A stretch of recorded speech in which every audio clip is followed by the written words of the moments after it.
Hey there, going live to share a little bit of day 2 of the Functional Neurologic Disorders Society meeting. I am just getting the last bit here. Look at that sunset. Boy, is that beautiful. I just went on a little over 3-mile hike. It was not a hike. It's just a trek through Boston, which was great. I've never been here except in the winter. And there's a Red Sox game going on at Fenway Park, so that was fun to listen to. But anyway, I'm really here to share with you about some of the takeaways from the F&D conference today. There were so many things that literally just blew my mind. So I am going to share a little bit of a common theme from today, which was about variation. Variability, heterogeneity. Is that a word? But one of the things that started with all the way at the very beginning of the day, which was an excellent session from our fellow PTs in this world, Glenn Nielsen, Julie Maggio, who talked through a couple of cases in the movement retraining that they did with people with functional movement disorders. And really one of the things that they hit on is that it's not one size fits all. There are some common themes of providing safety and confidence and monitoring for like a boom or bust type of pattern, providing progressive exposure. Yes, all of those, but not a one size fits all, not a one size fits all treatment frequency, not a one size fits all which therapists are involved, PT, OT, psychology. And that's really how we do things too. When we have people that are interested in our F&D program, we'll do a consult and really try to figure out what, based on this person's symptoms, maybe how long they've had it, what kinds of activities they might be having trouble with. We'll kind of decide what frequency, which therapists, which therapies, but definitely not a one size fits all. So that was not only from a PT perspective, but we heard from some really great neuroscientists, psychiatrists, child psychiatrists, psychologists, neurologists, neuropsychiatrists, talking about that. Really, when you look at a lot of factors, first of all, the group of functional neurologic disorders is so vast. It can be anywhere from 3PD. By the way, Jeffrey Staub was there today. I feel like all of my favorite researchers in the whole world are at this conference. But such a really vast variety, from 3PD to a functional tremor, right, to CRPS. So such a variety of presentations. We heard some really interesting research from psychiatry about adverse childhood events, and also how there might actually be a subtype of F&D that is a trauma subtype. Now, not everybody with functional neurologic disorders has had some sort of trauma, although I will say many people have had some sort of medical trauma where they've been told it's all in your head, or they've gone to multiple doctors. But that's not what we're talking about. They were talking about childhood trauma or some sort of traumatic event. And that might be a special subtype of FND. And this was based on imaging findings, functional MRIs, those kinds of things. That's the other thing that came out of some of those presentations looking at imaging is so many types, different patterns that show up. Now, there's some commonalities, like we talked a lot today about the right temporal parietal junction, which is a key component of self-agency. That comes up over and over again, but again, different patterns in the brain with different types of functional neurologic disorders. So that was one really big piece. Not one size fits all. There's not a cookbook. It's not cookie cutter, and an individualized approach. So a second, somebody asked a really great question in the session. By the way, you'll have these great speakers and then great discussion afterwards. And I feel like I got a lot from the discussion and then going to different posters from different programs across the US. But somebody asked in the PT one, what about if somebody plateaus? What if you're not seeing change? And I thought Julie and Glenn just did an excellent job responding to this question. And I think it was Julie that said, well, what am I missing then? Am I missing a different profession? Am I missing an OT component? Am I missing a psychology component? Do I need to bring in another discipline to help me out? Another question that she asked herself is, have we done a great job on the self-management side? Is this person have the skills and tools to manage symptoms on their own? And so I thought that was really good because we get that question a lot, like, what if they plateaued or not changing?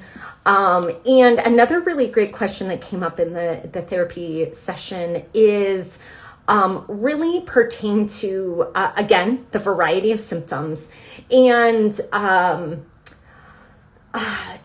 I can't remember exactly the context this came up in, but a really great piece that they brought up is if we are just chasing symptoms, like let's get this symptom and this, so you got tremor, you got dystonia. Hey Liz, I miss you all in California, but I'm enjoying Boston. So tremor, dystonia, paralysis, if you're just chasing symptoms, sometimes what you can see is a symptom substitution. Dystonia goes away and you have tremor. Tremor goes away and you have paralysis. I've definitely seen this before. If you're a person with FND, maybe you've experienced, it's not inevitable that would happen. But the question that really came up with this is, are we really getting down to the true issue if we're just chasing a symptom? And I really liked that. Like, no, we are not getting down to the true issues, the true underlying issues if we're just chasing symptoms. And there was a lot of talk today about what those underlying precipitating or perpetuating factors might be. Is it a sensory processing disorder? There's actually going to be a talk tomorrow on that. I'm looking forward to that. Was there actually maybe a developmental difference, a neurodivergence in that person growing up that caused differences in how they might process the world? And has that contributed to movements? So, by the way, the list goes on, right? So sensory, autonomic, psychosocial, lifestyle. So if you're not actually addressing those issues, you may just be chasing symptoms, which are really just like a manifestation. Now, this doesn't mean that, and this was a lot of the talk today, was not really like, we have not found the thing that is FND. It's not one thing. I think that was an overarching theme, is that it's not one thing. It's complex, which is what makes healthcare professionals really uncomfortable with it. It's complex. We do know there are certain circuits that are involved in the brain, but it's not one thing. So that exploration, the word that people used a lot is, what is that person's formulation? What are those factors for that person? So it used to be thought of then, everybody, this was psychological, right? That was what conversion disorder was. Well, that's been debunked. That is not the case. It's not conversion disorder. It's not entirely psychological. For some people, though, there's a psychological component. And we can't ignore that our emotions and some of the learned patterns that we have are contributing to symptoms. for a lot of people, but it's not the primary for everybody, right? So we really need to dig deep as a healthcare team for each individual person. So this goes back to my main take home. There's no cookie cutter approach. There's no one way to do this. There's no one intensity. There's no one group. It really comes down to the individual. And having the healthcare team work together to understand what's that person's formulation. This was really powerful. It's so powerful to be at a conference like this where you're with healthcare providers from all across the world, by the way. I feel like, I don't know if it's the case, but the majority seem like they're from Europe, which the UK has a just phenomenal group of people leading the charge on F&D. So you have this group of researchers, neurologists, neuropsychiatrists, psychologists, OTs, PTs, speech therapists, nurses, social work, psychology. You have this whole group. And so I think what's so great as we're talking to each other is really understanding what each of those disciplines brings so much to this idea of formulation for that person. Since this is not like, okay, well, you've had an MCA stroke or you've had a C6 spinal cord injury. It's not that cut and dry, and we can't predict exactly what's going to happen for each person. So anyway, those were the big take homes, not cookie cutter, not one size fits all.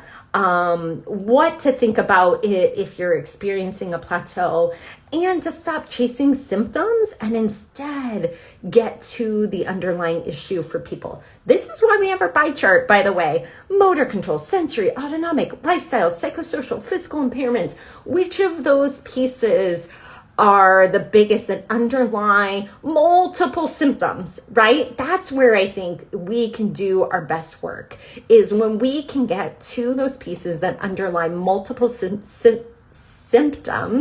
Then we don't chase symptoms. We actually get to the root cause. And that's how I think we can see the recovery, we can see improvement in people's lives.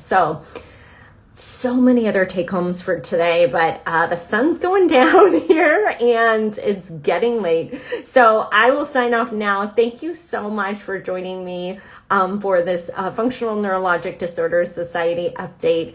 I will catch you tomorrow. Tomorrow's the last day 3, and then I fly home. So I'm looking forward to learning even more and sharing more with you. Thanks so much and have a good night.